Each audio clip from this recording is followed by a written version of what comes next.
देखिए 10 नंबर आप लोगों को अपने से बना लेना चाहिए था, नहीं बना। देखिए सवाल में है कि सलोनी और सृष्टि एक फर्म में साझेदार हैं। उनका पूंजी जो है वो 1 अप्रैल 2020 को 2 लाख और 3 लाख रुपया दर्शाता है। ठीक है। 1 जुलाई 2020 को सलोनी ने 50,000 अतिरिक्त लगाया और सृष्टि ने 60,000 अतिरिक्त लगाया। ठीक है। उसके बाद अपने निजी प्रयोग के लिए सलोनी ने 1 अक्टूबर 2020 को 30,000 और सृष्टि ने 1 जनवरी 2020 को 15,000 निकाल लिया। 8% पूंजी पर ब्याज के दर से अनुमति है। 20-21 वर्ष के दौरान पूंजी पर ब्याज की गणना करें। ठीक है। सवाल पर देखिए, हमको निकालना है calculation of interest on capital. बोलिए नहीं, इंटरेस्ट ऑन कैपिटल निकालना है। किसके लिए? फॉर सलोनी के लिए निकालना है, सलोनी, और निकालना है फॉर सृष्टि। निकालना है ना। चलिए बीच में लाइन खींच दिया।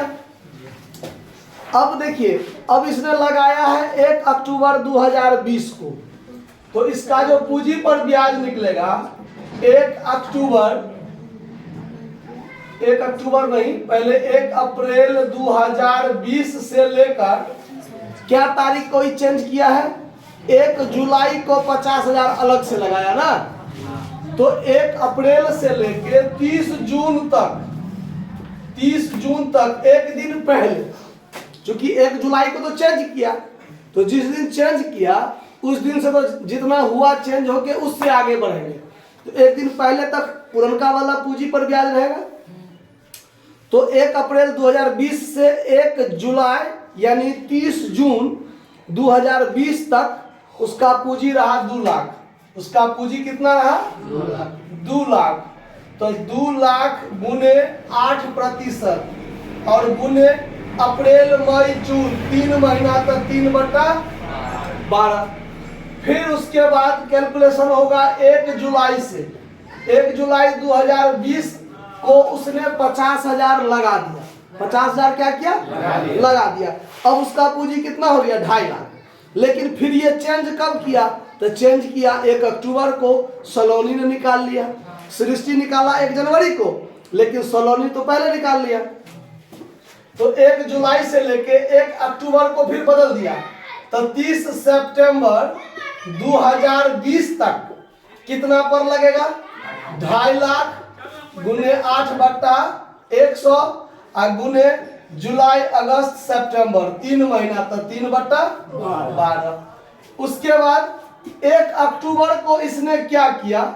1 अक्टूबर 2020 को 30,000 निकाल लिया। 30,000 क्या किया? निकाल लिया।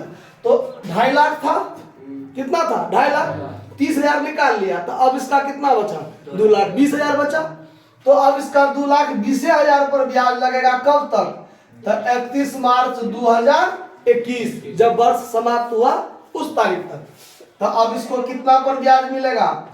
2,20,000। 2,20,000 गुने 8/100 और गुने 6/, तो 3 महीना 6 महीना 12 महीना का हो गया ना।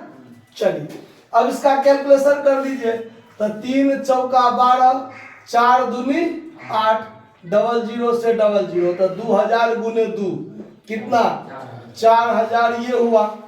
फिर 3 चौका 12, 4 दूनी 8, 00 से 00, तो 2.5 गुने 2 5,000। और फिर अब इसका निकालेंगे तो 6 दूनी और 2 चौका 00 से 00, तो 22 चौका 8800। कितना? तो इसका टोटल इंटरेस्ट कितना हो गया? टोटल इंटरेस्ट ऑन कैपिटल जो हुआ वो 4,000 5,000, 4,000 प्लस 5,000 और प्लस 8800, मतलब 4 और 5 9 9 8 17,800। क्लियर बात? सलोनी का समझ में आ गया ना। अब इसी प्रकार निकालेंगे सृष्टि के लिए। तो सृष्टि 1 अप्रैल से शुरू किया, 1 अप्रैल से शुरू किया, तो 1 अप्रैल 2020 से लेके 1 जुलाई को इसने भी 60,000 लगाया था, इसने भी 60,000 लगाया था। तो 1 जुलाई से तो ज्यादा पर लगेगा, लेकिन शुरुआत किया है 3 लाख पर, तो यहाँ 1 अप्रैल से 30 जून 2020 तक 3 लाख पर 8% गुने 3 महीना, यही लगेगा ना। फिर 1 जुलाई 2020 से चेंज हो गया, और फिर अगला चेंज कब किया है, तो 1 जनवरी 2020 को 15,000 निकाला। क्या तारीख को? 1 जनवरी 2020 को नहीं, यहाँ तब मिस्टेक है। 1 जनवरी 2021 कीजिए, इंग्लिश में 21 है। हाँ इंग्लिश में 21 होगा। 1 जनवरी 2021 को वो 15,000 क्या करेगा, निकाल लेगा, ठीक है। तो कहने का मतलब 1 जुलाई से 31 दिसंबर 2020 तक उसका पूंजी कितना हो गया, 3,60,000। तो 3,60,000 गुने 8/100 और गुने 6/12। और फिर 1 जनवरी 2021 को 15,000 क्या किया, निकाल लिया। तो अब 1 जनवरी 2021 से लेकर 31 मार्च 2021 तक उसका पूंजी कितना बचेगा, 3,60,000 में से 15,000 घट गया, तो 3,45,000 गुने 8/100 गुने 3/12। तो 3 महीना, 6 महीना, 3 महीना, तो 12 महीना इसका भी हो गया।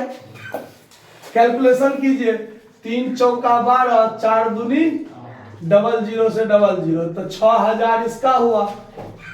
फिर इसका कीजिए, तो 6 दूनी 12, 2 चौका 8, 0000, तो 36 को 4 से गुना कीजिए, तो 14,400 यहाँ हो गया गुना करके।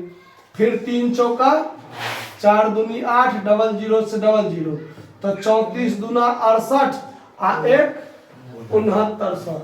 इसी तीनों को एक लाइन में है ही, जोड़ दीजिए, तो टोटल इंटरेस्ट ऑन कैपिटल कितना हो जाएगा, तो 6 और 14 20, 20 6 26, 26 और 1 27,300 रुपया इसका हो गया। कहीं कोई दिक्कत हुआ समझने में, नोट कर लीजिए। धन्यवाद।